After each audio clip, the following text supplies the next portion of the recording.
I'd like to welcome everyone to the June 28th, 2023 Board of Zoning Appeals. It's 5:30, and I'd like to call this meeting to order. Would you please call the roll, Ms. Behrman? Sure thing. Margaret Clemens. Here.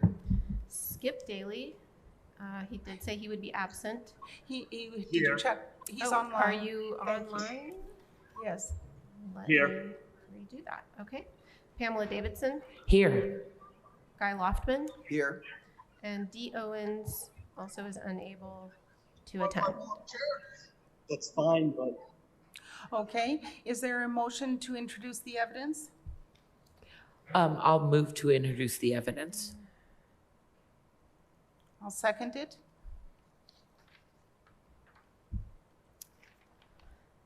Okay, so there's been a motion and a second to introduce the evidence.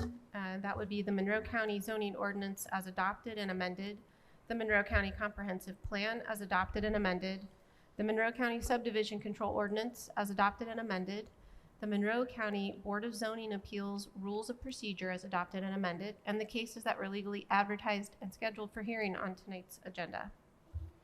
I'll call the roll. Margaret Clemens? Yes. Skip Daly? Yes. Pamela Davidson? Yes. Guy Loftman? Yes. All right, that carries 4-0. And with regard to tonight's agenda, I'd like to re-announce that the first item under new business, VAR-23-4, the Bloomington Self-Storage Buildable Area on Curry Pike has been withdrawn. I'd also like to make a motion that the Sojourn House petition for variance 23-5 be removed from the agenda because we've heard the case within the last 12 months. And I'd like to affirm our rules and procedures that an appeal or petition which has been decided against the petitioner shall not again be placed on the docket for consideration by the board within a period of 12 months from the date of decision previously rendered, except upon the motion of a member and adopted by a unanimous vote of all members present at a regular special meeting thereof. So I make that motion with regard to tonight's agenda. I second.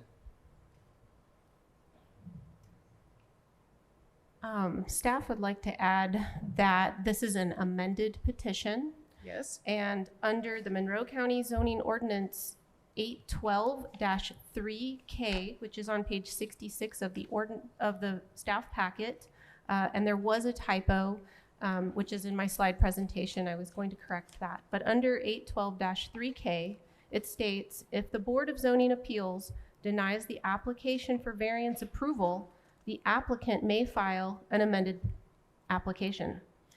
If the amended application is filed within 6 months of the board's denial of the original application, the applicant shall not be charged for an application fee. Having been filed, the Board of Zoning Appeals has determined not to hear it for the 12-month period. And so we've made that motion. It's been seconded, and please call the roll.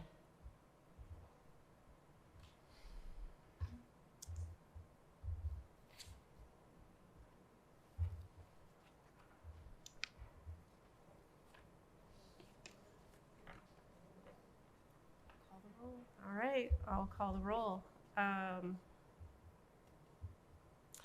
May I ask a question first? Does the amended nature change that? You just read the other regulation. Is it amended substantially enough to, those two regulations can be counter to one another. Sure. So which ways? They have submitted a letter from their legal representation. It's a 10-page letter that has been submitted. And then they also have submitted a draft written commitment that they would record should this pass through the Board of Zoning Appeals. And that is a significant enough amended petition to staff. There was also a few other things were included, as well as some other remonstrance and support letters associated with this petition. We disagree. A motion has been made. It's been seconded. Please call the roll. I have a hand up from Skip Daly showing. Mr. Daly has his hand raised. I will lower my hand if there's a vote. Yes. Please call the roll. All right, Margaret Clemens, Yes, I move to remove it from the agenda.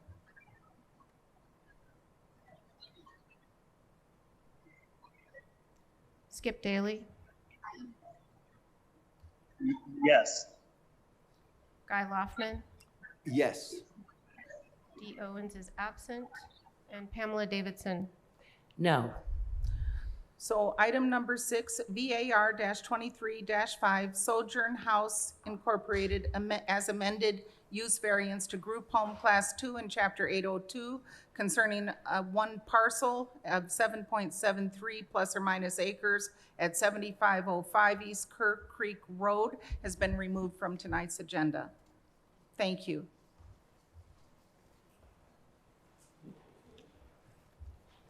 Okay, moving on. We have VAR-23-15A, VAR-2315B, VAR-2315C.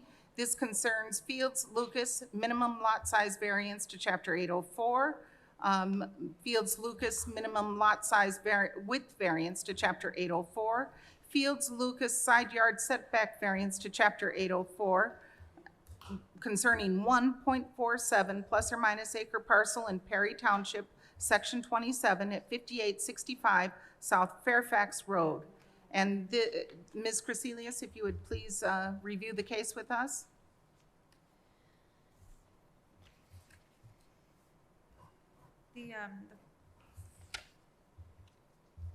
So the property is located in Perry Township, Section 28, off of South Fairfax Road.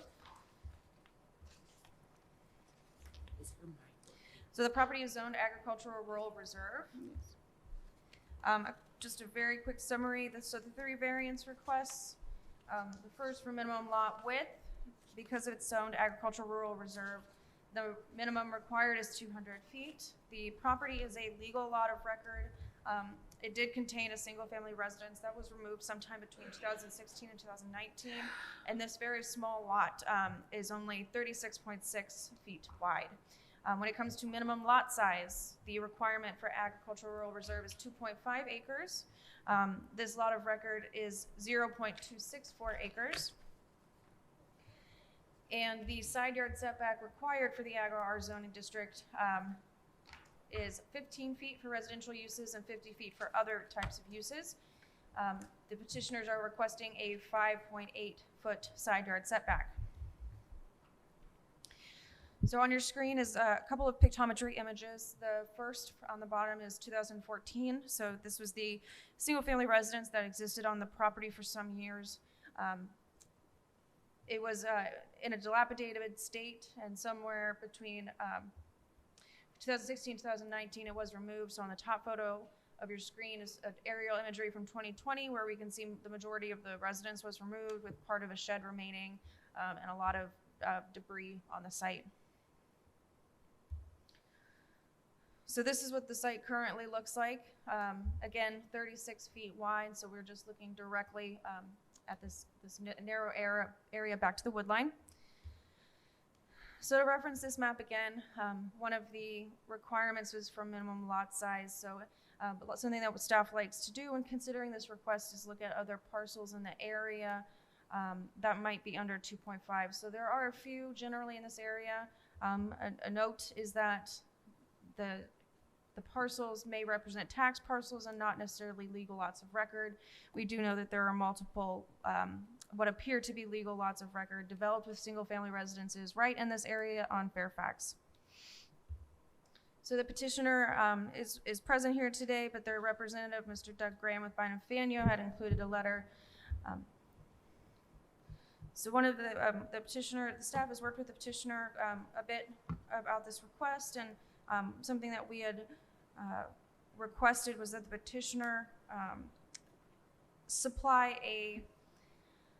a limited area of development that if the side yard setback variance is approved, that the reduced side yard setback would only apply to. So because the property is currently vacant, we really don't know, and they're not necessarily too close to having a footprint of the house confirmed. We really didn't know exactly where the house would be. So we didn't want to, staff wasn't comfortable with a full long part of the lot having only a 5.8 foot setback with no idea what that development's going to look like. So we requested that they maybe propose an area for development that the reduced setback would apply to, and they were more than happy to comply with that. The property, it is so narrow that, so the minimum lot size and the minimum lot width, they are the absolute minimum required to develop the property for any structure. And due to the width of the constrained size, any structure proposed would most likely require a reduced setback, but without a specific footprint, staff was comfortable with having kind of a bounding box of where this reduced setback would apply. So that is the dashed line that you see in the middle of the site plan here. Just another photo of the petition site. And then standing far to the east, looking towards South Fairfax Road, looking west. So the staff recommendation for the minimum lot width, VAR 2315A and VAR 2315B, and minimum lot size is to recommend approval. And the staff recommendation for VAR 2315C for the side yard setback, to have a 5.8 foot setback for the side yard, is a recommendation of approve with the condition that the reduced setback only applies to the area delineated on the site plan as published, and any change to that would require a future variance. Does anybody have any questions? Ms. Crecelius, I see that there are 3 bubbles on the chat, and I just want to make sure Dee or Skip don't have a question. Those are related to Skip and some technical issues that he's having. Okay. Well, I have a question about is this on septic, right? The property was originally on septic. They're still working with the health department about getting a new septic. Whether there is a septic approved or not, the property is still a legal lot of record, and because of the size, any development, whether it's a residential storage barn, would require basically a combination of these 3 variances. So the last I heard about their work with the health department is that they were basically confirming that this is a legal lot, which staff sent some information along to help them with that decision.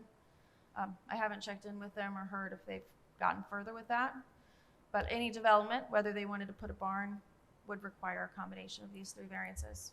And I would just like to just remind my colleagues here and be reminded, usually where a septic field is or a septic system is required, the minimum lot size is 1 acre, correct? Is that correct, normally? For the health department, yes. Yes. Okay, and this is 0.47 acres, just for point of reference. So with that being said, do my colleagues have questions for staff? Not I. Okay, and is anybody, is Skip or Dee online, and do they have questions for staff? Seeing none. Okay, if the petitioner's representative is here, you can come to the microphone and sign in, and then I'll swear you in.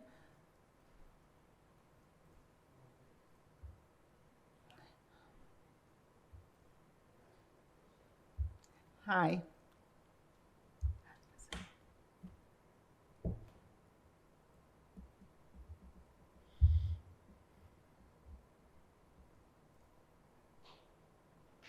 Hello, I'm Jeff Lucas. And please raise your right hand. And do you swear to tell the truth, the whole truth, and nothing but the truth? Yes, I do. Okay, great, thank you. And you have 15 minutes to talk with us about your request for variances. Okay, so my wife and I, as you've seen on the photos, we purchased this property. It's 2 lots, and the first lot currently has a residence on it.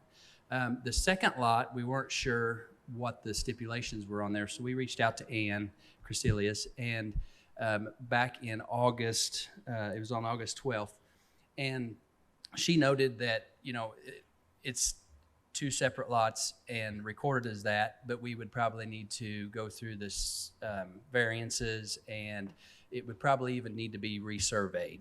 So we employed a we hired Bynum and Fanyo, which they've done work for us in the past. And so we went through and had them do surveys on the property. We started working on the current residence, which it was very poor condition. The only reason we considered purchasing the property was it was very run down. It was overgrown. The previous owner or tenant, had multiple equipment things. It was just really rough shape. So we've since fixed that property. We've put a lot more money in it than what we anticipated, but we're working on these. We would like the variance setbacks so that we could put a like a modular home or a nice structure on that lot to help, try to regain our initial investment. If we would have known that this wouldn't have been a buildable lot to start with, we probably wouldn't have maybe given the price that we did to start with, but we're working with it and making it happen. We've been working with the health department. We've applied for permits. There is a current septic tank on the property. So my wife and I's thought was, not knowing the condition, not knowing, there was a residence on there, not knowing what that was all about. Our best thought was to have Bynum and Faneuil apply for a new septic permit so that, when we do build, we would like for it to be according to county standards. We want it to be environmentally safe. And so we've went that route. I've not heard any reply back from the Monroe County Health Department, but there could be something that we probably should have applied for, maybe like a repair on the current system, because there is one there. We just don't know what it's all about. But we do want to do everything according to the Monroe County standards, the zoning, and so that's why we're here. Do you know where that current septic field is located? If the lot is that size, was it behind the house or to the side? Where was it? And this is just a guess, ma'am. For where the property was from that picture from 2014, you see there's a residence there. My best estimate would be that any kind of current field would be to the back of the property in the kind of the green grassy area, because the front was more so for like parking, or in one of the other pictures you see a lot of vehicles, and I wouldn't think that the septic would be up there. So, if I could give you an idea where that house is right now, just directly behind it would be about where the current septic tank is. And I've got a picture on my phone looking at it through the lid, it looks to be about 1,000-gallon tank. So, and some properties require larger tanks than that. So like, that's what started our process to make sure we had the right capacity, that a septic system is working properly, not start using an old system and then it fail or be a problem. Thank you, Mr. Lucas. Do you have any questions? No. If Skip is online, do you have any questions for Mr. Lucas? Skip's no longer part of the Okay. meeting. Thank you. Okay, we have no further questions, but we'll take comments from the public, and then you'll have a 5-minute rebuttal period if people are speaking against your proposal. Okay. Okay. On this address line, do you want my home address, or you want the address to the submission of the? Staff, do you have a preference for the whole? I think where you might be corresponded with is best. Okay. Yes.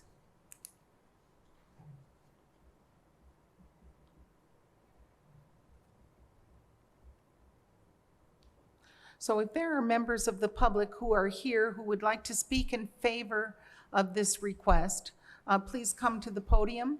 Or if you're on Zoom, raise your virtual hand. If you're calling in by telephone, please press *9 in order to be recognized.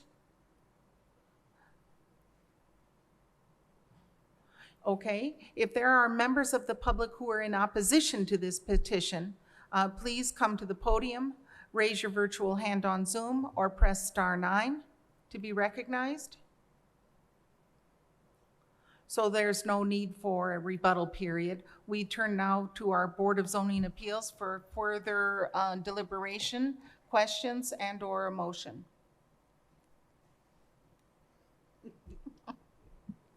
Well, sure. It seems to me that this is somebody who's bought a headache and is upgrading it to make it so it's better for public health, and a useful piece of property, which he bought one that wasn't. The septic would concern me, except that there's a septic system there, and upgrading that septic system has to be in the interest of public health. So in light of those factors, I move to approve variance 2315A, B, and C on 5865 South Fairfax Road, as requested by Mr. Lucas and his wife, with the conditions set forth in the packet. And you don't believe that it would affect the value of adjacent properties or the use of adjacent properties? Only for the better. Okay, and you do not believe it would be injurious to public health? Quite the opposite. Okay, so if you would, I will second that, and if you would please call the roll. Sure, there's been a motion and a second. A motion in favor is a motion to approve VAR-23-15A, B, and C in that regard, with regards to the minimum lot size, minimum lot width, and side yard setback. And that is with one condition of approval, that being that VAR-23-15C, the reduced setback only applies to the area delineated on the site plan as published.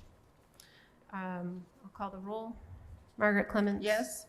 Guy Loftman. Yes. And Pamela Davidson. Yes. Motion carries 3-0.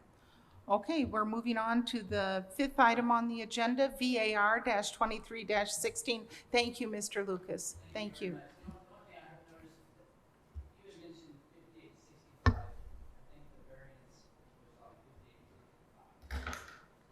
Oh, there's a typo on my thing. Oh. So let the record reflect that the address on Fairfax Road is 5855 South Fairfax Road. Thank Yes, you. Thank you very much, Mr. Lucas. Okay, so we're moving on to item number 5, VAR-23-16, the Zaricki minimum lot size variance to Chapter 804 concerning 1.03 plus or minus parcel in Indian Creek Township, Section 23 at 8865 South Rockport Road. And Mr. Brown, if you would kindly review this case with us. Thank you. So this is one design standard variance for a minimum lot size to Chapter 804. The purpose of this is to construct a solar array for a radio tower that is on the property. The variance was triggered by a commercial electric permit C-23-44, an after-effect petition to place the solar panels next to the tower. A portion of the solar array has already been installed, but not completely by my understanding. The subject parcel is only 1 acre, but it's owned agricultural rural reserve, which has a minimum lot Excuse me, size. Mr. Brown, I'm having a little trouble with the mic. Would you make sure you're speaking into it a little as closely as you reasonably can? I see, I apologize. Thank you, that helps. All right, so the subject parcel is only 1 acre, but it's owned agricultural rural reserve, which has a minimum lot size of 2.5 acres. Thus, a minimum lot size variance was triggered. Research into the property's history reveals that it may be pre-existing non-conforming. The purpose of these solar panels was confirmed by staff to be solely used on the property and will not be sold commercially. There was also originally a side yard setback variance because the proposed solar panel array would encroach it by 2 feet into the side yard setback, which has a required setback of 50 feet in the commercial area. However, the petitioner has uploaded a new site plan that does comply with that setback standard. Thus, that portion of the variance was removed. And here is the location map and the site conditions map. The current zoning map, it is agricultural rural reserve in all adjacent areas except for to the east, which is institutional/public. And here are photos from the sites. The photo on the left is just the structure as well as the radio tower itself. You can see some of the solar panels in the back there. And the picture on the right is just a better view of solar panels that have already been installed. Here is the petition letter as well as the letter of consent from the property owner. And here is the new site plan, which again complies with the side yard setback standard. And so staff recommends approval of VAR 23-16 due to the pre-existing non-conforming nature of the lot.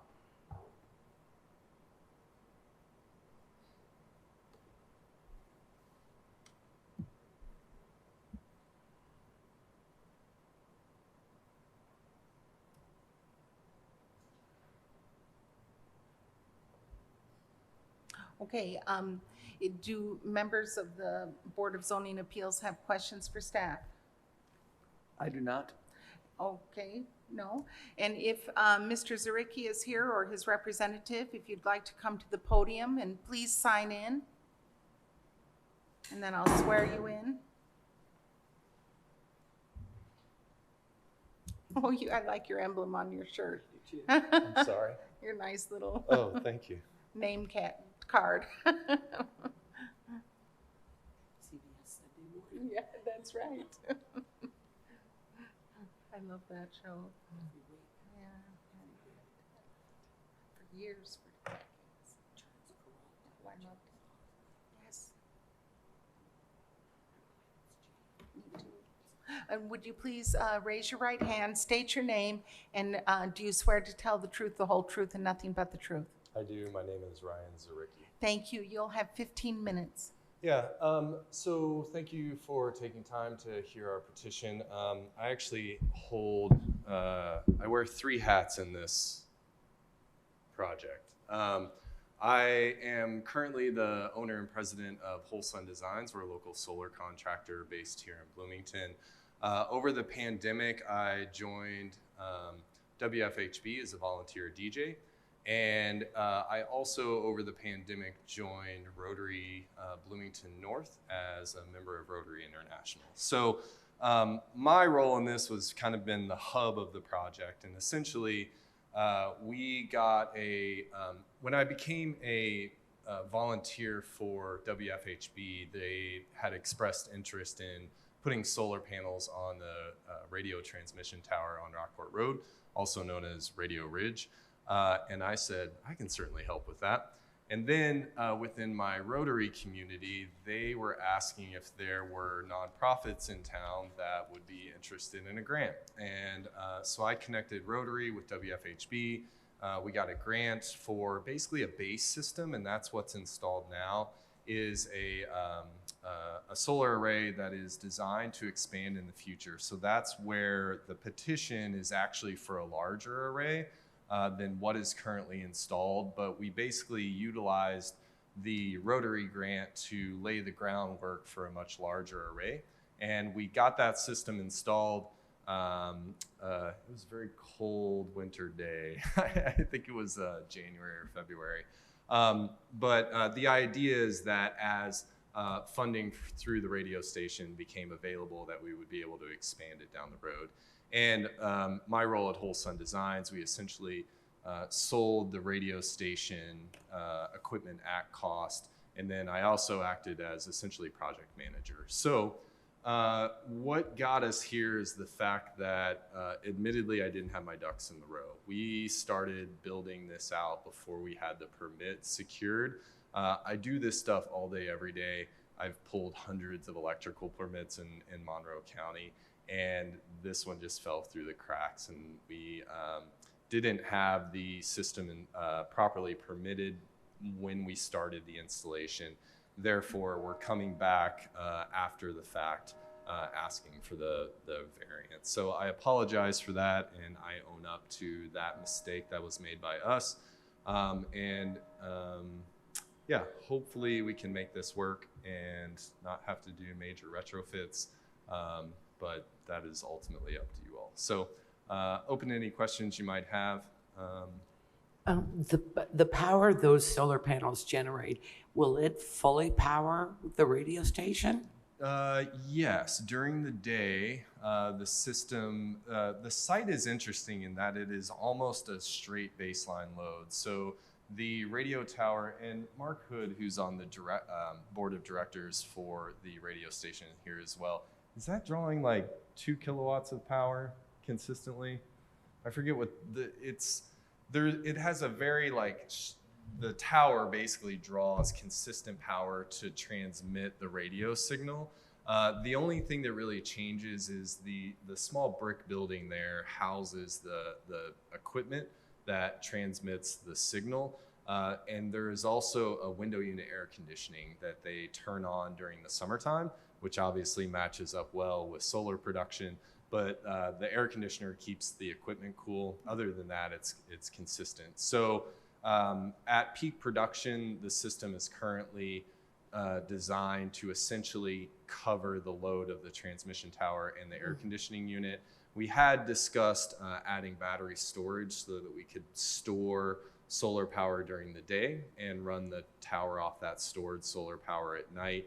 And I think in the future, that's definitely a possible add-on. Currently, there is a natural gas generator, a propane generator out there for power outages. So the battery and the solar would actually add resiliency into the system. So if the grid were ever to go down, that there would still be power available, but that would be a future add-on. I was going to ask about storage. Thank you so much. Sure. Okay. Mr. Loftman, do you have questions? Yeah, during the day, it runs fully off the solar. At night, you all continue to broadcast, as I understand it, as I hear it. And will you be on the grid at night? Correct. So this is a grid-tied solar array, so we're basically running in parallel with the utility grid. So at night, whenever the solar's not producing, the system just draws off the utility grid as it normally would. On hazy days, whenever the system isn't producing enough power to run everything, or on rainy days, we would just draw the balance off the utility grid as well.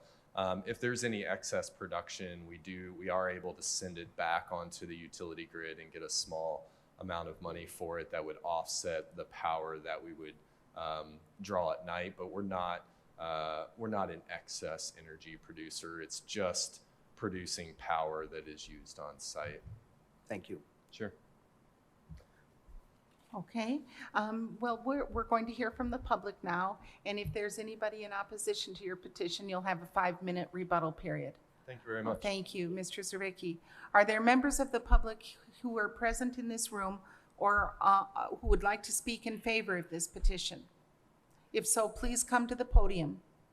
If you are online on Zoom, please raise your virtual hand. If you're calling in by telephone, please press *9 in order to be recognized. Is there a member of the public who would like to speak in opposition to this petition? Please either come to the podium, raise your virtual hand on Zoom, or press *9. So if there's no one, we bring it back to members of the Board of Zoning Appeals for further discussion and or a motion, sorry. I think I'm ready to move that we accept variance 23-16, the Zaricki minimum lot size variance to chapter 804 for installation of solar panels at 8865 South Rockport Road. And due to the pre-existing and non-conforming nature of the lot, would that be? Thank you. I appreciate that. And we should also mention with the new design, with the setback corrected, but Yes. that may be Wonderful. implicit.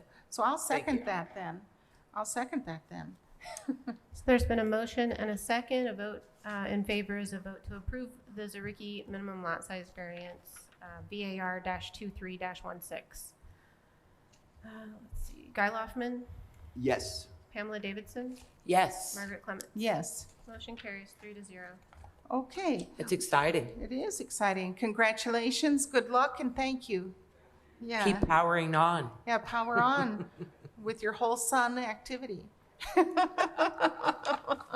Okay, so we're moving on to items number 7 and 8, VAR-23-25A and B, HUP minimum lot size variance and HUP minimum lot width variance. And that concerns 1.27 plus or minus acre parcel in Bean Blossom Township, Section 32 at 8448 West Chafin Chapel Road. And I believe Mr. Brown will be reviewing this with us. Thank you, Mr. Brown. Thank you. So as you said, this is for 2 design standard variances, minimum lot size and minimum lot width, both of Chapter 804. The petitioner intends to build a single-family residence. This variance was triggered by a residential demolition permit, R-23-8. The petitioner intends to build a single-family structure at this property. The prior home on this lot was granted a demolition permit in January of 2023, and the lot is currently without a residence. However, the property is only 1.27 acres in area, while the minimum lot size for this zoning district is 2.5 acres. It was also found that the lot was only 175 feet across at the site of proposed building, while the minimum lot width for a parcel zoned Ag-RR is 200 feet at the building line. Research into the history of this property suggested that the lot may be pre-existing non-conforming. There are also 2 accessory structures on this property, both car sheds that were constructed in the year 2000 according to GIS Elevate's property report card. One measured at 660 square feet while the other measured at 240. A site visit has shown that both structures have been removed. And again, a single family dwelling was removed earlier in 2023, and that was constructed in 1971. If the variance is approved, the petitioner will be permitted to file a residential building permit to place our proposed home. If the petition is denied, the petitioner will not be permitted to construct a residence on the property. And here's the location map and slope map of the property. The image on the right, the site conditions map, that still shows the 2 car sheds as well as the home that was demolished earlier this year. And here is the comprehensive plans map and the current zoning map. An aerial view of the lot is on the left. Again, that shows all 3 structures that have since been demolished. The image on the right shows the bare area where the home once stood. And here is the petition letter for the Board of Zoning Appeals. And so staff recommends approval of VAR-23-25A and VAR-23-25B due to the pre-existing non-conforming nature of the lot. Okay, do members of the Board of Zoning Appeals have questions for staff? Nope. No? Okay, with that being said, if the petitioner is here in the room, would you like to come and speak to us? Or if they're online? Anna Hupp. If you could unmute Anna Hupp. Ms. Hupp, you'll please raise your right hand, and do you swear to tell the truth, the whole truth, and nothing but the truth? I do. Okay, thank you. You'll have 15 minutes. Okay. We live next door at the house next door, and we bought that home when the neighbor unfortunately passed. The house was in disrepair, had a lot of mold and other issues with it. So we decided to remove the home. We're wanting to build a home on this lot to put my parents in so they'll be closer beside us. And everything, I mean, we'll follow whatever rules you want us to follow. Other than that, I don't know what to say. We're just wanting to get my parents closer to us. So this seemed like a good idea instead of selling our house and trying to buy a bigger property with 2 houses on it. Are you still connected? I am. Okay, are you finished? I'm sorry, I don't want to Yes. interrupt you. Yes, Okay. ma'am. Okay, thank you. So we're going to hear from the I'll see if my colleagues have any questions for you. Ms. Davidson, Mr. No, It looks like from the pink line we're looking at by the picture, that house, is it going to be in the front yard? Tell me exactly where They have a picture of it. On the this phone. site is, what was demolished, where it's going to appear with the house Okay. that's already there. There is a photo in the packet of kind of where we're going to put the home at. My apologies, I forgot to include that in the slideshow. It is on page 205 of the packet. can you project that for us? Is that easy? Yes, one moment, please. There must be another one. There it is, right there. Oh, there it is. Okay, we see it now. Okay, That's very helpful, thank you. very helpful, thank you. Again, I apologize for forgetting to include that. That's okay. We'd like to invite members of the public who would like to speak either in favor or in opposition to this petition to please come to the podium, raise your virtual hand, or press *9 on your telephone to be recognized. So if you would like to speak about this petition, please indicate that you'd like to be recognized. So there's no one.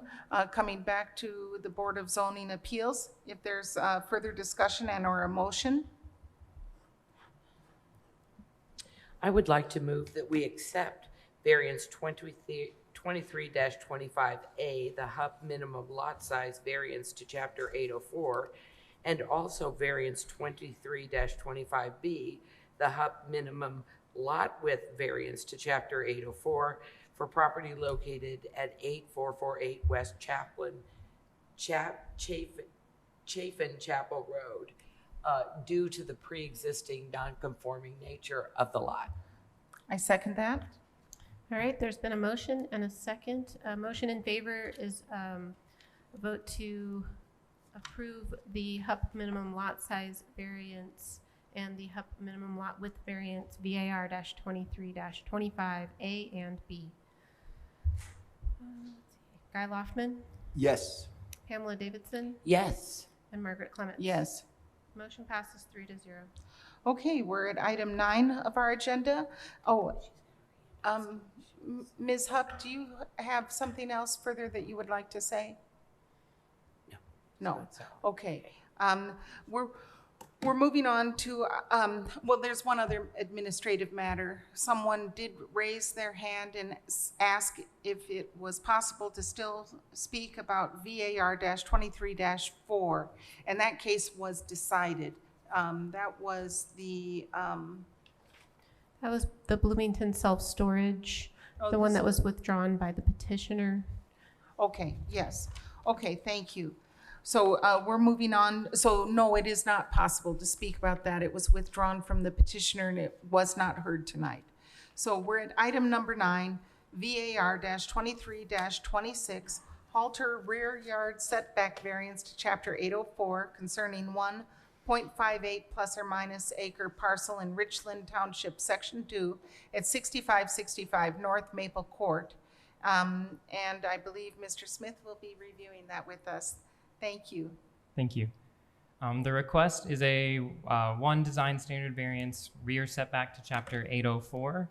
The purpose is to construct an approximate 1,200 square foot pole barn structure at 6565 North Maple Court.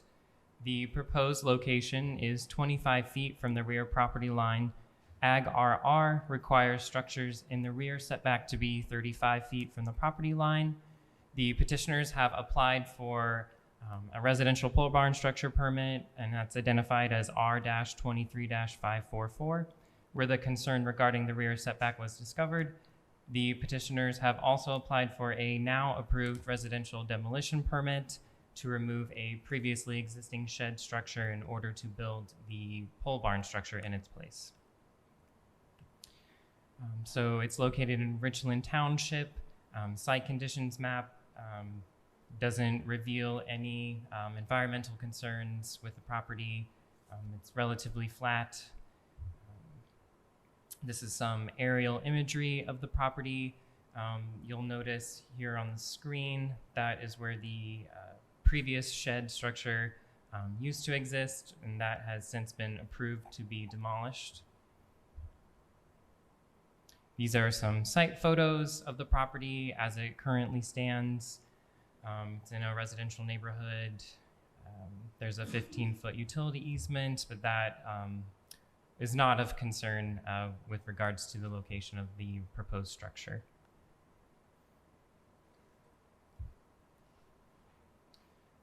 This is the petitioner's site plan that was submitted to staff under their residential pole barn structure permit.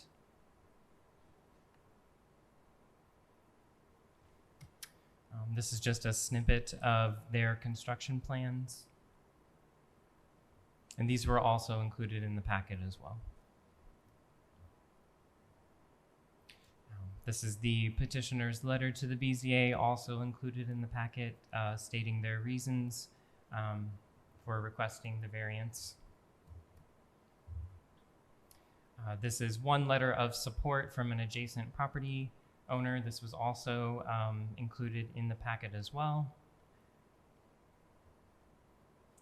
And staff did receive an additional letter of support earlier today, so this was not in the packet, so I'll just leave it up here for a brief moment.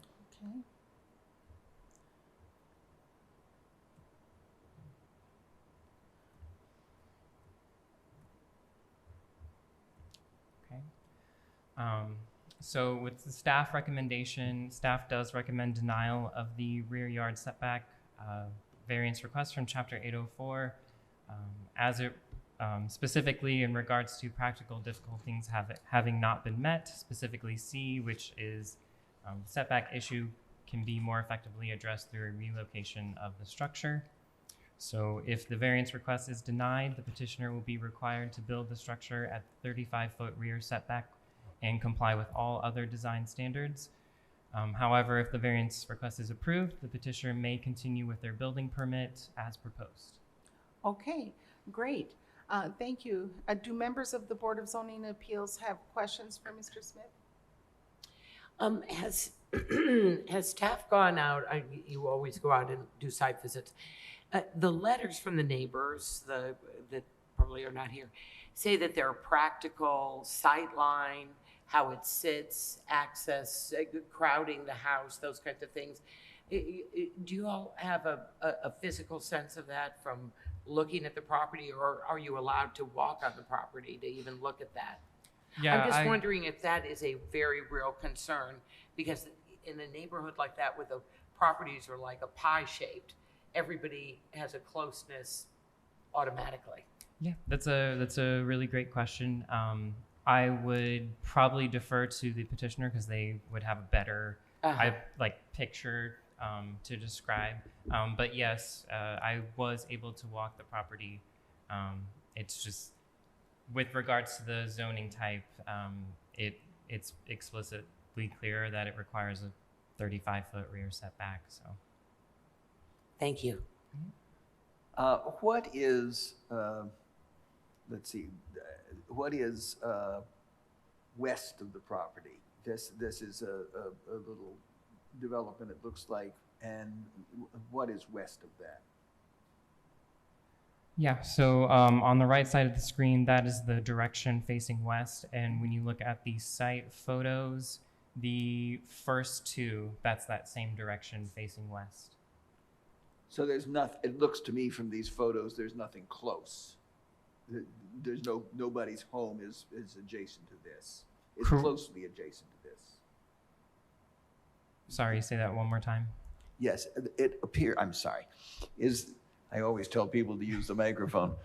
It appears to me that there's no residence that's anywhere particularly close to this property line to the west. There is a property directly west. In the first photo, it's kind of off to the left side of the screen, but there are adjacent properties all around. They're surrounded by housing, yes. It looks to me like they're well back from the property line. Is that consistent with your observation? The homes seem to be forward, and this Yeah. is back, is toward the rear, which tends to be the habit in that neighborhood, it appears. Right. Yeah. Okay, thank you.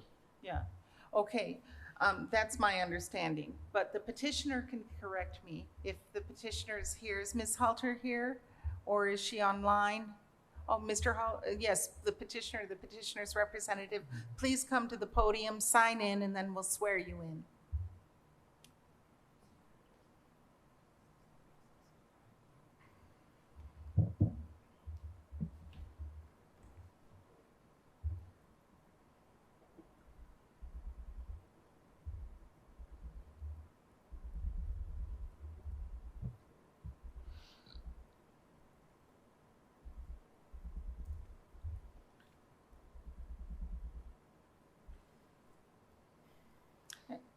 Would you please raise your right hand, state your name, and do you swear to tell the truth, the whole truth, and nothing but the truth?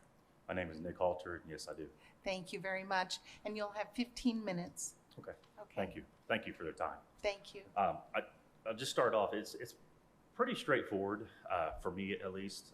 The question you had about what is to the west of the back of our property, it's an open lot, straight back behind us. So one of the letters that we received from Mr. Houchin, if you were looking from the back of our house, you're looking west. So Mr. Houchin's house would be kind of northwest, and then there's another house that's southwest of that middle lot, if that makes sense. Yeah. And then the pie shaped, I really like that. That's really kind of why we're trying to change the setback, is because the back of our property, it does open up. From the front to the back, it opens up. So where the structure we would like to put in, the 35-foot offset obviously puts it closer to the house or closer to the front of the property. As we move back to the property, the structure not only moves back, but it also moves off to the side because of the shape of the property. So the 10-foot distance it's a drastic change, just because it goes back and also off to the side. So that's where we're at with that. We've talked with all the adjacent homeowners. We haven't had any concerns or anything like that. So yeah, that's kind of the straightforward part. Well, Mr. Halter, I just wonder if you would say that the shape of the property is a practical difficulty with respect to the aesthetic that both you and your neighbors currently enjoy. No. I mean, because we're required to find a practical difficulty in order to grant your variance. And so the shape of the property is unique. And I think what I was hearing you say was that it might be a practical difficulty that requires the variance. Well, I guess I'm really not understanding what you mean by practical difficulty. That the shape of the property would indicate that the structure that you wish to place would be better suited elsewhere because of the shape of the property and also what you and your neighbors enjoy right now in terms of the aesthetic. Yes. I think that the variance that we're going for is going to help out with that as far as setting that back. Okay, great. Thank you so much. And if there are any arguments against this request, we'll hear from you again. But Ms. Davidson has a One question. quick question. The size of the pole barn, does that impact how it's placed on the site? I mean, is the size pretty determined, standardized, or whatever that's going to fit into that space? No, the size of the pole barn doesn't really. We haven't determined the location of the pole barn based on its size. That spot right there where the potential structure is going to go, it's just a wide open, straight back spot. It sets back from all the houses on our cul-de-sac and also on Rhinestone Drive, the subdivision behind there. So it doesn't encroach on anyone's really property or house or anything. It literally pushes it back from everything. So that's aesthetically pleasing. I think it's going to be a little more aesthetically pleasing for not only us, but really everyone around us. Exactly. So Yeah. that's more practical. Yeah. Yes. Thank you. Thank you. Well, okay, so is there any member of the public who would like to speak in favor of this petition? Please come to the podium, raise your virtual hand on Zoom, or press *9. If there's a member of the public who would like to speak in opposition to this petition, please make yourselves known by either coming to the podium here in this room, raising your virtual hand on Zoom, or pressing *9 on your telephone to be recognized. We see no public comment. We have the letters from your neighbors, and so we're going to return to us for further discussion and/or a motion. Okay. Thank you, Mr. Halter. Thank you. So do you have any further discussion, or?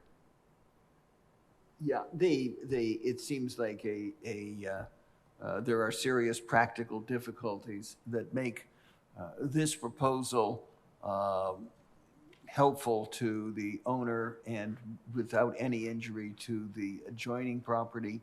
The neighbors who have expressed any opinion support it. In light of that, I move approval of variance 2326 request for the Halter rear yard setback on a 0.58 acre parcel at 6565 North Maple Court. I second that. All right, there's been a motion and a second. Vote in favor is a vote to approve the Halter rear yard setback, VAR-23-26. Pamela Davidson, Yes. Guy Loftman, Yes. Margaret Clement. Yes. Motion passes 3-0. Okay, on to, thank you, Mr. Halter. Thanks for coming tonight. Thank you. Okay, item number 10, VAR-23-27, Smelzer rear yard setback variance to Chapter 804 concerning 1.05 plus or minus acre parcel, which is a condominium, in Perry Township, Section 40, at 614 West Suter Road. And I think Ms. Crecelius will be reviewing this with us. So, great.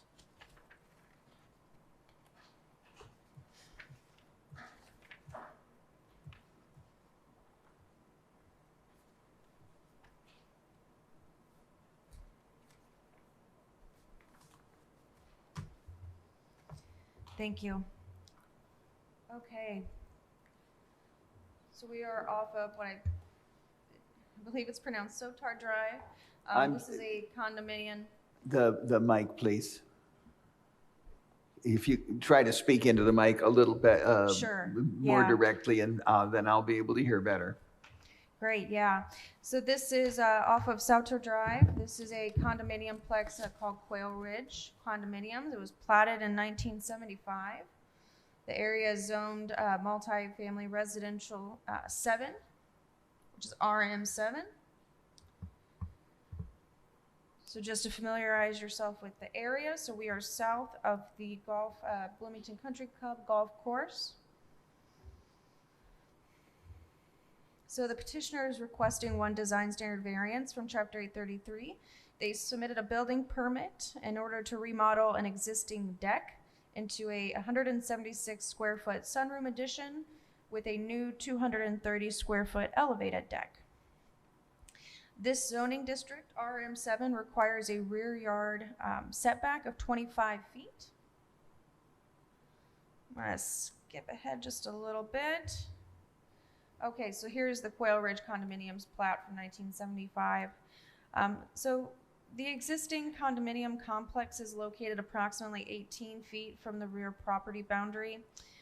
Planning staff has found no documents to assist or clarify the original 1975 platted setback. It never specified. So because of the following, which is 850-6 interpretation, conflict, and separability under the subdivision control ordinance.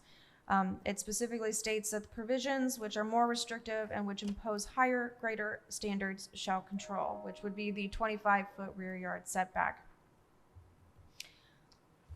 Okay, so I'll jump back a little bit. The petitioner's representative has provided some good detail.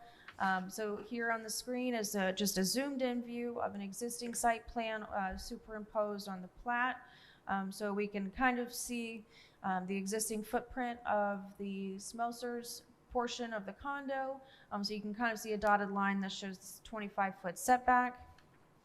On this slide, it's very faint, but they've added the multiple setback lines of varying width. So I've zoomed in and kind of added my own color touches so you can see. So this is the proposed new footprint for that sunroom and elevated deck addition. So they are requesting a 12-foot setback instead of a 25-foot setback. And here they've kind of outlined with the dotted dashed lines the kind of various setbacks, the closest being the 25-foot. Okay, so just a couple of site photos. Here is the condo from the front. And here is the existing deck that would be turned into the sunroom and then have an additional elevated deck added onto it. And so just to run through some of the architectural plans, this would be the finished design. This would be the finished footprint. So this is a demolition floor plan, so that's the existing elevated deck. On the left, you have the existing architectural rendering of the home, and on the right is the proposed architectural rendering. So where that elevated deck is, you can see it turns into a sunroom with a new deck on the right, bottom right. Okay, so the petitioner's representative included a letter, and they've, one unique thing about this situation is that because it is the platted condominium is within a homeowners association, the covenants and restrictions of the plat do require approval for any addition, and we did include that on the right side of your screen is approval from the authority under the homeowners association for Quail Ridge. So ultimately, the staff recommendation is to deny the rear yard setback variance from Chapter 833, simply because there have been no practical difficulties demonstrated. Does anybody have any questions? Yes, I have one. The letter I just reviewed again when you showed it on the screen said that many of the neighbors, yes, Mr. Matthews' letter, says that many of the neighbors already have those decks that extend out into this area. Did you observe that? Is that a true observation? Some of the homes have additions that seem to exceed that 25-foot.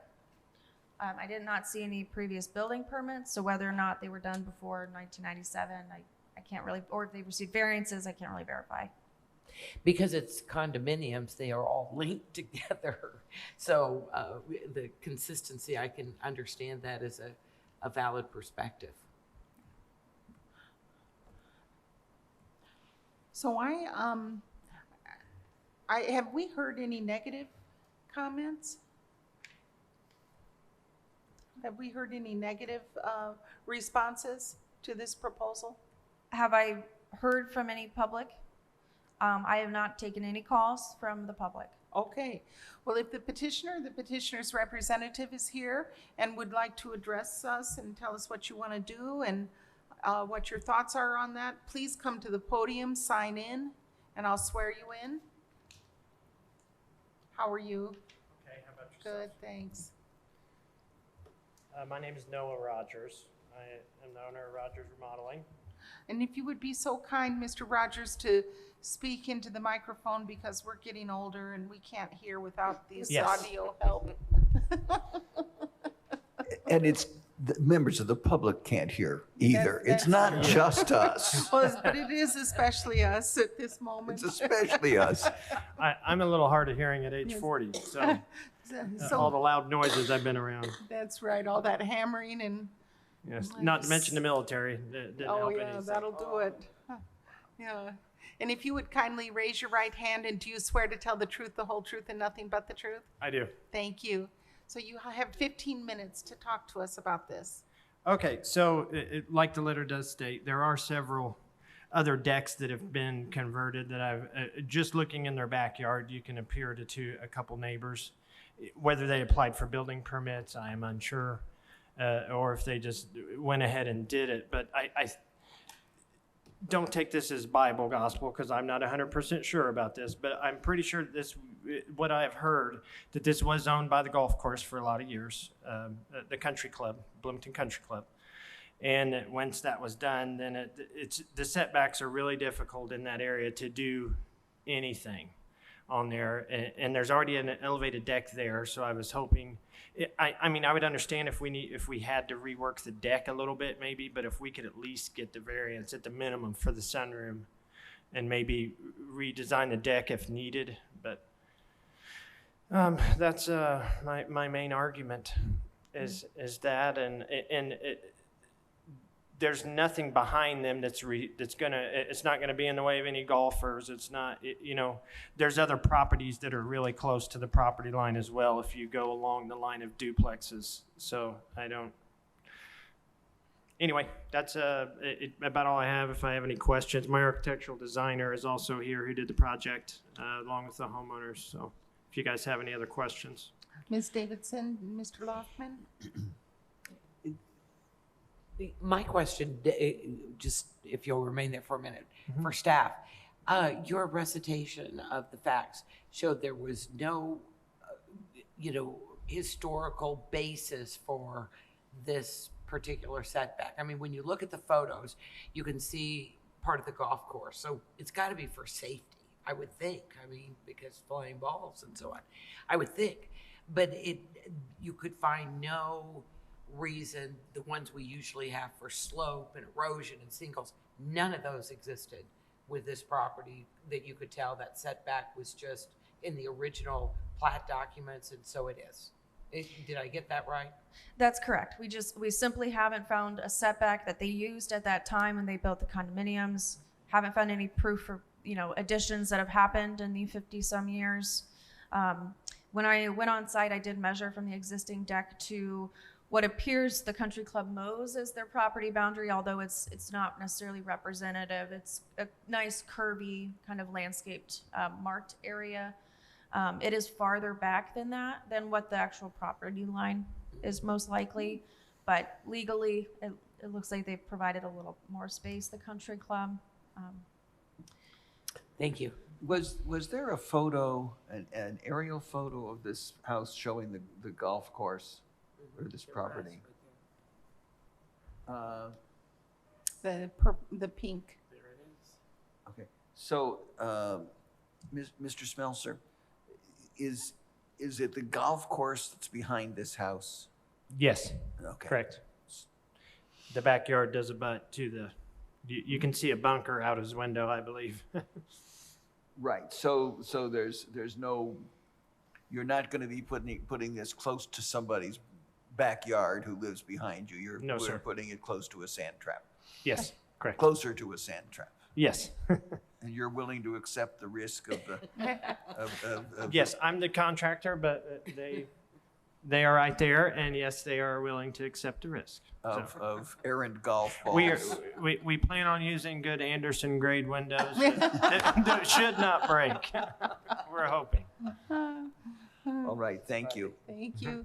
And so, thank you very much. We're going to hear from the public, and if there's any negative comment, you'll have a chance to return and rebut it. Okay? Thank you. So are there members of the public who would like to either speak in favor or in opposition? Oh, yes, sir. Come to the microphone. Please sign in.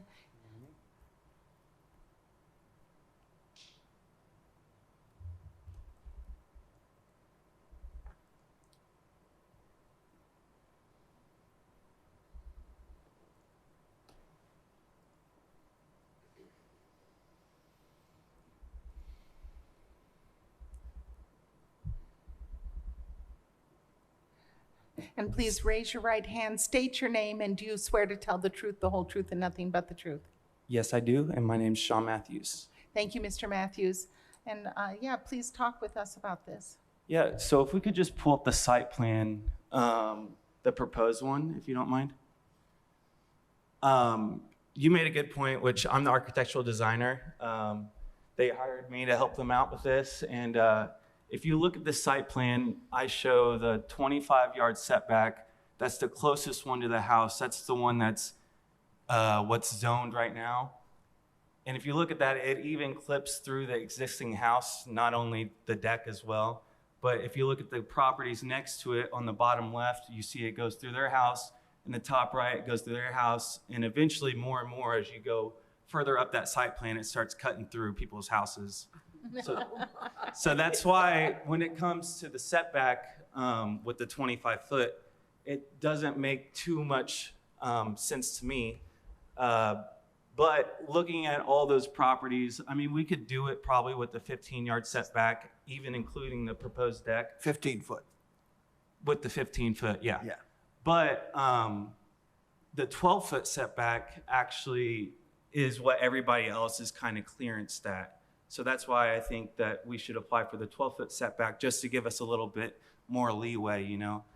But really, this addition is, I think you guys described it perfectly. We're just removing the deck, and then in place of the deck, we're adding a sunroom. And then we're just extending the deck from the sunroom enough for a door swing to open, and it'd still be comfortable on the deck, and then adding a larger deck portion on the right. Obviously, I'm in favor for it.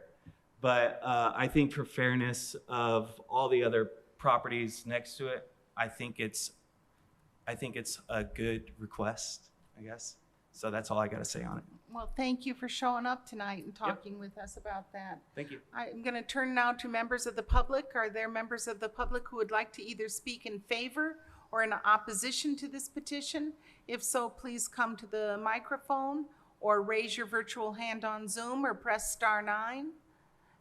Yes, please come. I've always loved those condominiums. You know, I think it's a great location. They're tucked in there behind the golf course. Oh, you do? Oh, lovely. And yeah.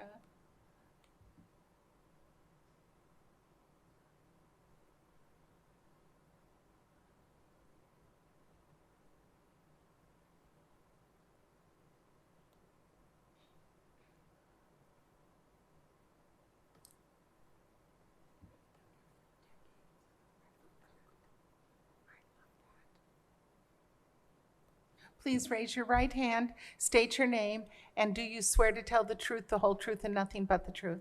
I'm Pat Williams. I do. Thank you, Ms. Williams. I have lived at the country club in these condos for over 25 years, and they were built in the mid-70s, and the golf course is at an angle, and I know mine was added onto before we purchased it, as many others have extended decks, and there's 20 condos. The HOA has approved the design, and I think there's no problem with this at all. We appreciated how you secured your support from the administration, the management, and your neighbors. We appreciated that. Thank you. Thank you, Ms. Williams. Is there any member of the public who would like to speak in favor or in opposition to this petition? Please either come to the microphone, raise your virtual hand, or press *9 on the telephone. And if not, we come back to members of the Board of Zoning Appeals for further discussion and or motion. I'd like to just say that I think this looks like a perfect opportunity to kind of merge, you know, an update into a valuable, wonderfully set and located property, and it's being done consistent with the properties around them. The setbacks were murky at best, and I think I'm very much in favor of it because I don't think it injures anybody. I think that it enhances the value of the properties around them, and that, that this would be the minimum variance necessary to eliminate practical difficulties for the enjoyment of their property and their updated version of their home. Were you talking about the 12 or the 15-foot setback? Both. Both. What do you think? I think we're ready to make a motion. Could that be a motion? Could that be a motion? I heard it. Okay, that was a I think you motion. should make a motion. Okay, we're making a motion to approve. I'm Oh, I'm sorry, I'm Yes. confused. Yes. The 12 and 15. No, it's just this, it's just, that's in, yeah, we're here. I'll show you here. Yes, right here. Yeah. Yeah. What does the application show? Can you tell us? The 12 or the 15? The ideal scenario is the 12-foot setback. And what is, and they're also asking for a 15? No, Mr. Rogers mentioned the 15-foot setback as an alternative. If you were not appreciative of the 12-foot idea, that would require the proposed deck to be reworked, redesigned. And we did hear the witness say that the 12-foot gives them greater flexibility in case something goes awry. Did I not hear that correct? Yeah. Yeah. Yeah, and okay, it's- great. Keep, So 12 works Yeah. on their side. Okay. No, I don't think we need both. I No, think what no, we're- that's right. The Thank motion you. is for the 12-foot Thanks setback, for keeping us square. which I second. Okay, great. Okay, so it's been seconded, and we'll just move along here. Right. Who made the motions? I'm sorry, did. Margaret, and the second was, okay, thank you. All right, so there's been a motion and a second. Motion in favor is to approve the Smelter rear setback variance VAR -23-27. Pamela Davidson, Yes. Guy Loftman, Yes. and Margaret Clements. Yes. Motion passes 3-0 to allow a 12-foot setback. Thank you so much, and thanks for working with your community and your neighbors. Okay, so we're at item number 11, VAR -23-8, Norris front yard setback variance to chapter 804 concerning 1.24 plus or minus acre parcel in Perry Township, section 17 at 562 West Green Road. And Ms. Crecelius, if you'd review this with us? Absolutely. So we are just south of where this previous petition was. You can notice on the map the condominiums to the north. So we are again in an area zoned suburban single-family residential. There we go. 3.5. So ours 3.5. The property is platted within the Country Clubs Manor subdivision, 1954, as Lot 39. So the petitioner had submitted a building permit application in order to add a roof to an existing front porch concrete entrance. The addition is proposed to be 9 by 8.5 for a total of 76.5 square feet. The front yard setback of 35 feet comes from the 1954 Country Club Manor subdivision plat.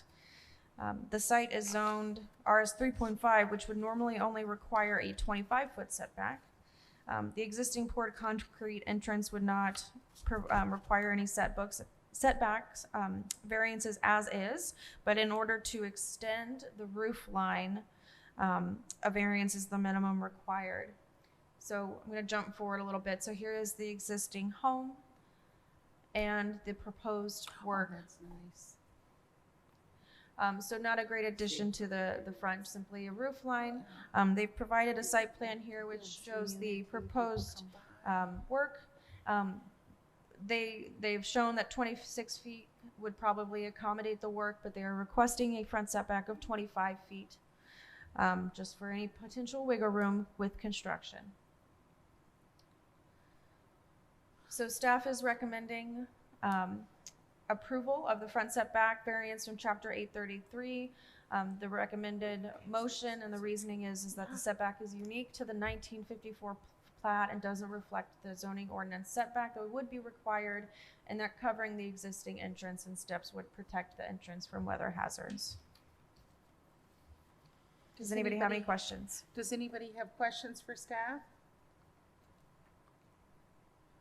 Not I.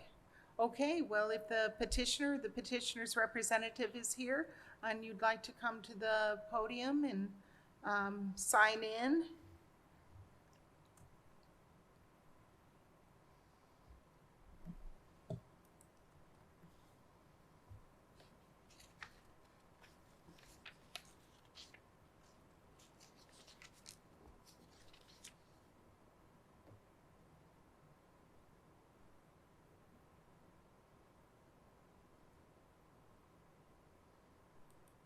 Please raise your right hand, state your name, and do you swear to tell the truth, the whole truth, and nothing but the truth? I do. My name is Rasheen Norris. Thank you.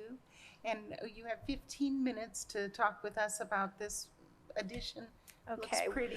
We just are trying to, the front porch structure is needing reworked because it's aging. And since we were going to need to redo it, I've always wanted it covered. And I'm also adding a new front door, and I want that protected as well. And we set out to do that, and that's when we found out about the 35-foot setback, which the porch already encroaches upon when it was built. And we're not adding any more to it, we're just covering it. And so I just like, okay, I'm here. Can I cover my porch that's already there? I'm not gonna add anything, I You've promise. arrived to county government. Yeah. I just want to cover it. Okay. So, Okay. that's it. Okay, great. Do you have questions?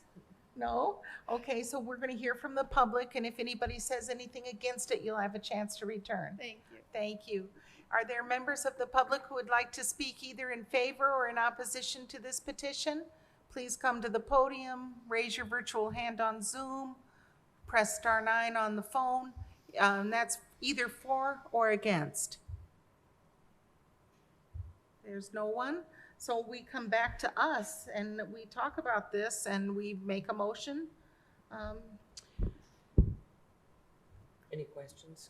No questions. No questions. I am ready to move that we accept variance 23-28, the Norris front yard setback variance to chapter 804 for property located at 562 West Green Road. I second that. It looks like a pretty design and it looks like it'll foster community. If people stop by and talk with you while you're porch sitting, it looks nice. So I second that. Well, I appreciate that in the recommendation, staff says covering the existing entrance and steps would protect entrance Yeah. from weather hazards. That is a plus. That's a plus. That's a plus. Yeah. So, All right, so there's been a motion and a second. Vote in favor is to approve the Norris front yard setback variance, VAR-23-28. Margaret Clements? yes. Guy Loftman? Yes. And Pamela Davidson? Yes, and I'm happy for you. Thank you, Ms. Norris. Thanks for going through the process to do it right. Thanks. Okay, we're at item number 12, VAR-23-29, Houston front yard setback variance from Chapter 804 concerning two 1.19 plus or minus acre parcels in Bloomington Township, Section 18, at 5991 East State Road 45. And it's Ms. Crecelius again. You've been doing some heavy lifting. Great, so the petitioner is requesting one design standard variance. So this is from the front yard setback requirement. The petitioner submitted a building permit in order to remodel and expand the existing roof system of the existing residence. Upon review, planning staff identified that the front porch was added without proper permits and located within the front yard setback. There we jumped one. So it's located along East State Road 45, which is a major collector, which requires 35 feet of a front yard setback. There does not appear to be dedicated right-of-way, which means the front setback is measured from the edge of pavement. The porch structure is 24 feet from edge of pavement. The petitioner has submitted an after-the-fact building permit application for the front porch, and in order to allow the porch to remain within the setback, an encroachment of 11 feet, and this variance is the minimum required. I would like to note there was some concern originally with staff about the safety of the porch and this location along State Road, and we were happy to see that there is a guardrail along the curb. So staff does feel a little bit better along that curve, getting closer to the road. So here's the petition site. So as you can see, it's fairly close. You can see the guardrail and the curve of 045. So in 2014, this pictometry photo of what the unenclosed kind of wooden deck originally looked like, which would not have required a permit. And here somewhere in 2017, it has added into a roof. So staff is recommending denial of the front setback variance request. The reasoning for this is that it was a self-created hardship by the previous owner, and if denied, that they should submit a demolition permit application through the building department. Okay, I have a question.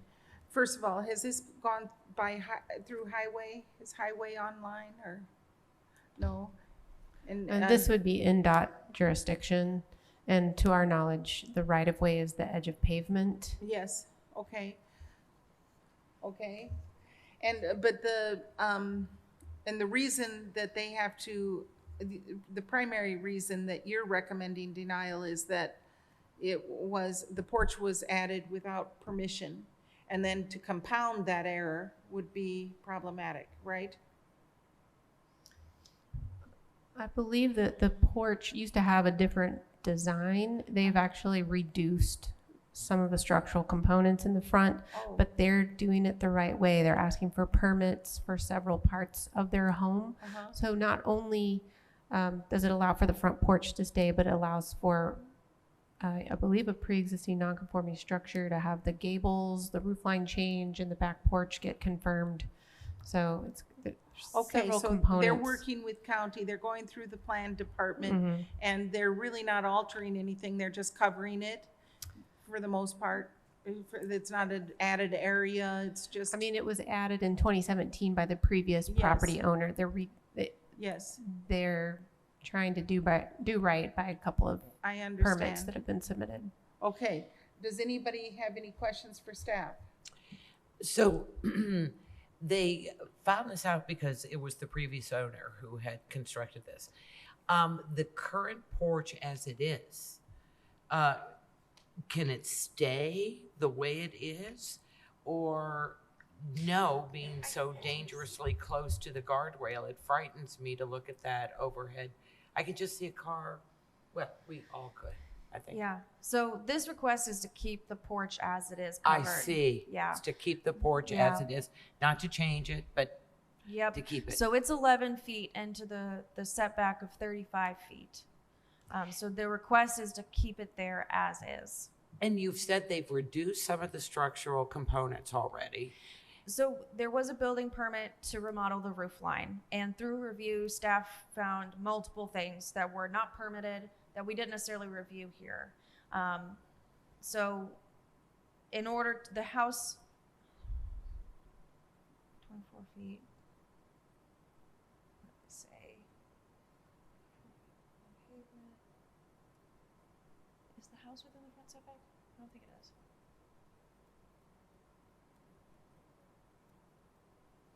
I believe the original house was right on the edge of meeting the front setback, but adding the front porch encroached by 11 feet.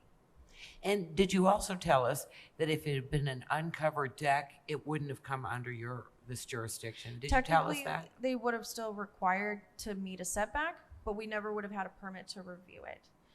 We also had a note originally that it kind of looked like a handicap ramp back before, and we wouldn't necessarily also enforce setbacks for a handicap ramp. But since it became covered, it is absolutely under our purview and the building department's purview. The covering tripped the wire. Yes, expanding the roof line is expanding the footprint of the structure. I see. Thanks so much. And, but yet they are encouraged that there's a guardrail. So that it's time to hear from the petitioner. So if you would please come to the podium, sign in, and then, he doesn't have to sign in again, does he? And you don't have to be sworn in again. So you can just talk to us for 15 minutes. But restate your name so people know. I wasn't under oath when I was sitting over there, right? No, just that was a joke. Yeah, my name is Noah Rogers with Rogers Modeling.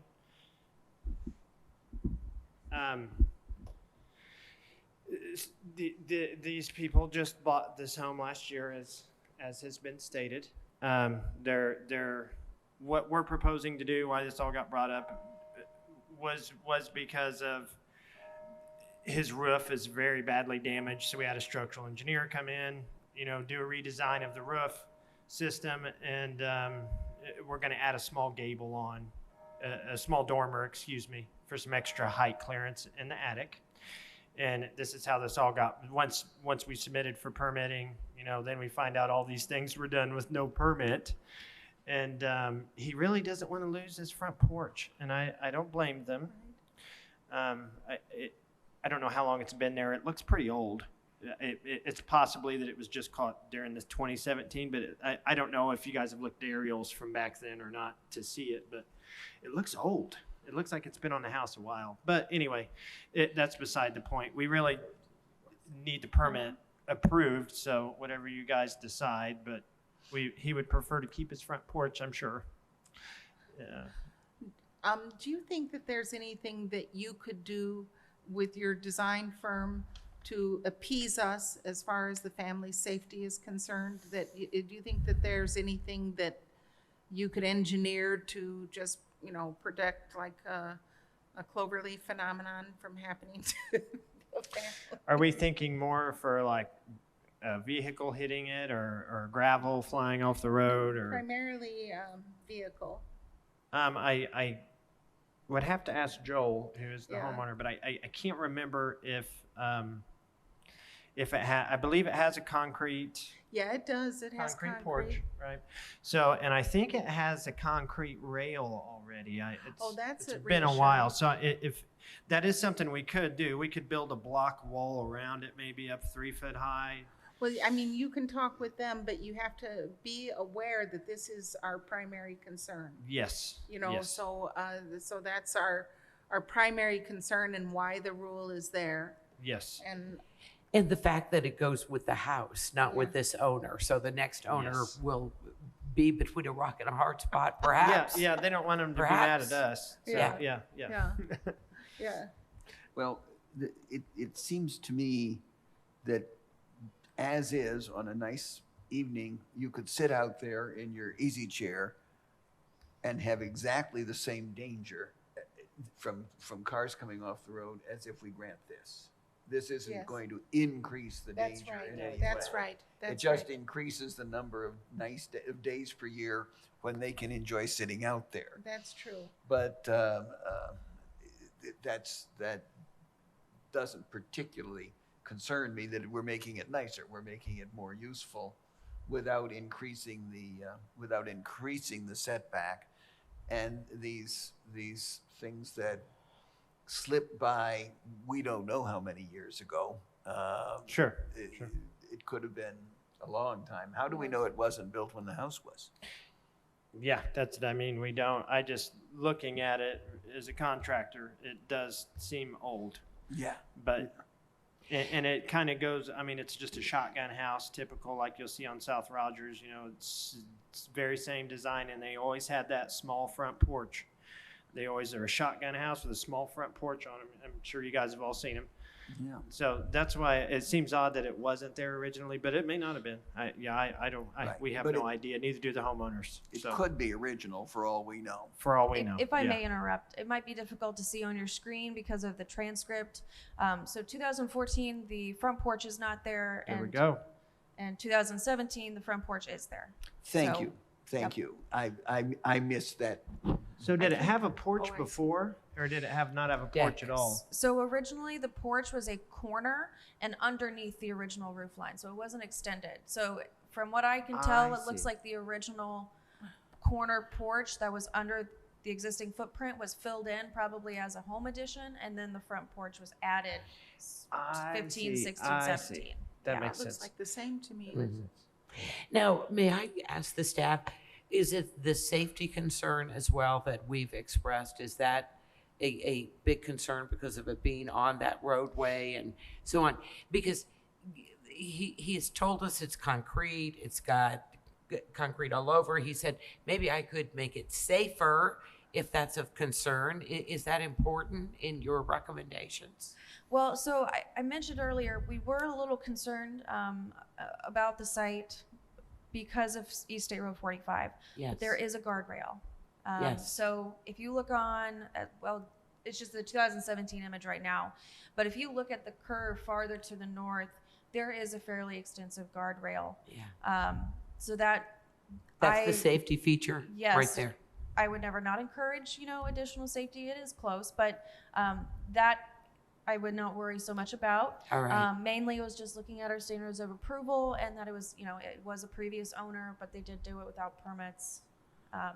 And the current owner has been great with working with staff on other issues. Okay, So. great. Thank you so much. That's so helpful. Okay, so if there's anyone who would like to speak in favor of this petition, please come to the podium, sign in, and then we'll swear you in.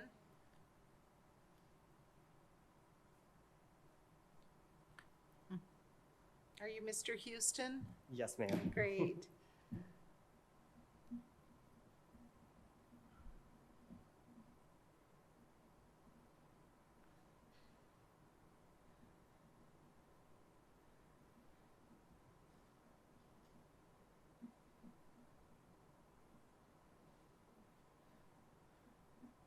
Please raise your right hand, state your name, and do you swear to tell the truth, the whole truth, and nothing but the truth?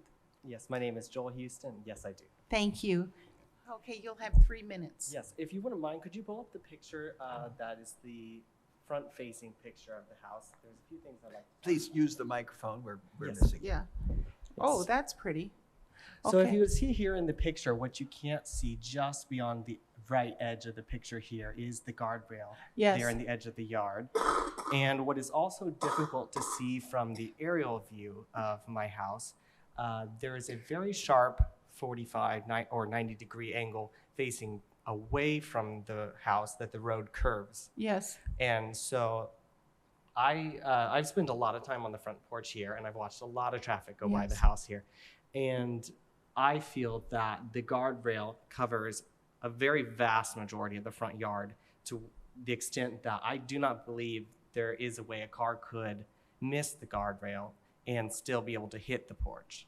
Okay. Because it extends so far into the yard and because of the angle that the road curves away from the house. In addition, I believe there was a mention that the setback is measured at 11 feet. Is that correct? I believe what may have been measured was the corner rock to the distance to the road. That would correlate with the 11 feet, but the distance from the porch itself to the road is measured at 26 feet. So a lot greater distance. That's also at the very closest point on the left half of the house. On the right half of the, I meant to say front porch. On the right half of the front porch, the distance from the front porch to the road would be above 30 feet, the distance. So I believe that the proximity appears to be a lot closer, which I would say would make it sound a lot more dangerous because cars would be able to be hitting the house a lot easier. As a homeowner who's bought this house, I do want to make sure I go through the correct process, and that's why I'm here talking about permitting variance. But if you wouldn't mind to at least know, I am the homeowner here, and I did not build this front porch. It was built by the previous homeowner, and I would love to be able to keep my front porch. It looks pretty. Thank you very much. you. Thank you. We're going to hear from others. Is there anyone else who would like to speak in favor of this petition? Okay, anyone who would like to speak in opposition to the petition? Okay, we come back to us, and for any clarification that you'd like to make about his setbacks measurements? Sure. I did measure on site. The edge of the porch is 24 feet to edge of pavement, which is where we would start. Edge of pavement is where we would start measuring setback. Yes. So that's an encroachment of 11 feet into this 35-foot setback. So I you would see. approve 24-foot setback, basically as it exists now. Oh, thank you. You're welcome. Thank you. Okay, any? Got it. Thank you. Yeah, I was confused. Well, these things where there's a problem, not of the owner's creation, that got by earlier and he bought it, I guess he could have had a complete survey done and seen if it complied with all the setbacks, and it would be wiser if people did that. But he's sitting on his front porch now. It doesn't seem to make anything any more dangerous. It seems that the danger is not a substantial factor, and that I find the petition sensible, and doesn't injure, no harm to the public, no harm to health, no harm to any adjoining property owners or nearby property owners. So I move to approve the request. I second that. All right, there's been a motion and a second. A vote in favor is to approve the Houston front yard setback variance, VAR-23-29. Margaret Clements? Yes. Guy Loftman? Yes. And Pamela Davidson? Yes. Okay, approved. Yes, approved. and I appreciate the conversation about safety. I really do. That was very important, looking at those photos. So thank you. Yeah, thank you. Thanks for sticking it out, and enjoy your home.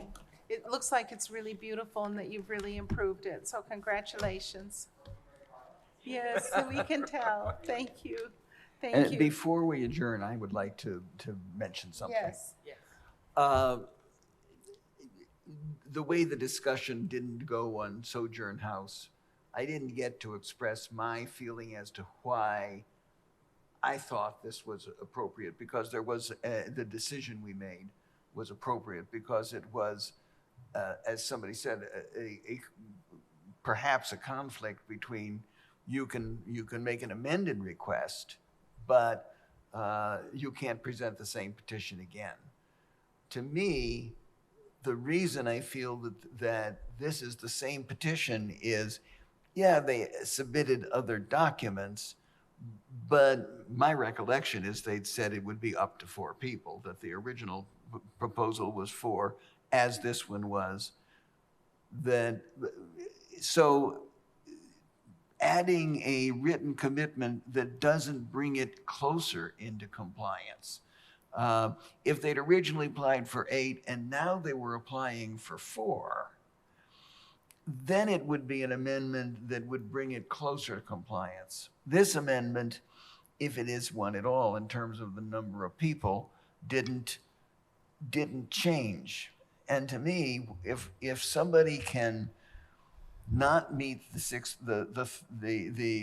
not have to wait a year by filing an amended petition, but it's not really a substantial amendment. It doesn't change anything in terms of what they're asking for. I don't feel that is, and you can't just slap amended and put the same thing on it. To me, amendment has to be a substantive amendment. I see no substantive amendment to their original proposal. Adding the written commitment only takes it farther from the original 4. I think that they referred to potentially having 8 people there. So to me, there's no change, and I think the integrity of our the Rule 4, our Rule 8.4, requires that people not be able to just call it amended without changing things at all, on the hope that we'll vote differently and they can Bring in the whole group of the public, and through persuasion rather than substance, think that, it will change when we've already voted and decided, right. And I just wanted to say that I understand they called it an amended petition, but I did not see any meaningful amendment to the substance of the petition. So I feel that this would be an abuse of the 6-month amended petition by not by just allowing anybody to just, as I say, just call it amended and hope that you get a second bite at the apple. They can wait a year and get a second bite at the apple. That's our rule. I don't think that they were complying with it. And so I wanted to put that in the record of tonight's meeting. I sort of wish I'd said it during the discussion of that, but it's hopefully not too late to put that in the record. And I guess I would add to that that the two provisions seem a little contradictory, and I was more than willing to defer to the staff's definition of substantive amendment because they have experienced more of those. So it's a viewpoint, I think. I think the process, as far as I understood it, was within 30 days they needed to file with the court. And they didn't do that, and they didn't do that, and this second bite of the apple was insufficient. And that's, we have the rules that if we start breaking them, we'll be hearing every case 2 or 3 times. Exactly. And yeah, as much as I love to come here, and I'm always willing to listen to the public, I spend extra time making sure that we hear from the public. Well, on this case, I didn't feel that way, and it's rare. Thank you. Very rare. And as to, I know staff has it, there is a nominal amendment, but there's no substantive amendment. And that's why I feel that the commitment didn't make it better. It didn't make it any substantively different. So I don't feel that that constitutes enough of an amendment to bring it into the 6-month period for bringing up the petition. It's got the same, It's the same proposal. So while we were still in this meeting and before we adjourn, I wanted to clarify my reason for seconding that motion. And if there's no other business before this. We have, there were minutes that were not approved at the beginning of the meeting. Oh, well, there we go. I'm going to abstain from that tonight. I'm not going to, I didn't read the minutes. Then there's not a quorum. Okay, fine. Well, Yeah. I will, oh, you want to abstain, but you don't mind. Can we pass the minutes with just 2 people? No. I don't think so. No. Okay, well, then Yeah. let's roll that over to next month. Thank you. Thank you, everyone. Thank you.